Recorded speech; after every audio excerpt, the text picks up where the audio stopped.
আসসালামু আলাইকুম গাইস। এই মুহূর্তে আমরা আছি মিরপুর একে।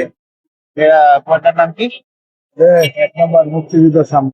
তো এই জায়গাটায় আপনারা অবশ্যই আসবেন, দেখবেন। এখানকার লোকেশনটা অনেক ভালো। এখানে সব ধরনের পণ্যই পাওয়া যায়। কেনাকাটার জন্য এই জায়গাটা বেস্ট। আমি এই সাইড দিয়ে ফুড মার্কেট, ঠিক আছে? দোকান রাস্তার মাঝখানে, গাড়ি চলার রাস্তা তো নেই। এখানে আসা আসলে কি যে অবস্থা বর্তমানে, দোকান হলো রাস্তার মাঝখানে, মার্কেট হলো 20 ফিট পিছনে, 20 ফিট রাস্তা হলো দোকান। তাহলে এখানে তো একটা মানে ছোট পিক আপ বা একটা প্রাইভেট ঢোকা যায় না। তা এটা যদি পুরাটা বন্ধ করে দেয় তা তো ভালো। ব্যবসা রাস্তার মধ্যেই হোক, আমাদের ঈদ দরকার নেই।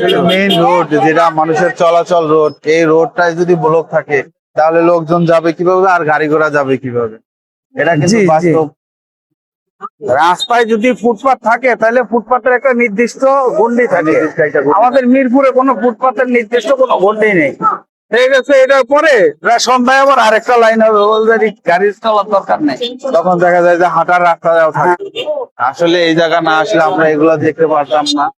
তাহলে আপনারা দেখতেই পাচ্ছেন যে মেইন রাস্তা আছে, এখানে কোনো রাস্তা আছে। মনে করেন যে হকারি দোকান বসেছে, যার কারণে রাস্তাটা নাই বললেই চলে। যে একটা গাড়ি যাবে, যে ছোট একটা পিক আপ যাবে, এই যাওয়ার মতন জায়গা না। আপনারা দেখতে পাচ্ছেন। তো দর্শক, আসলে কি বলবো যে মানে দেশের যে হাল, এখনো দেশের ওই রকম উন্নতি হয় নাই কেন। তা আশা করি সরকারের মানে এগুলা দেখবে বা দৃষ্টি আকর্ষণ করবে। অবশ্যই এই ক্ষেত্রে এই ধরনের পদক্ষেপ নেবে, ইনশাআল্লাহ ভালো হবে আর কি।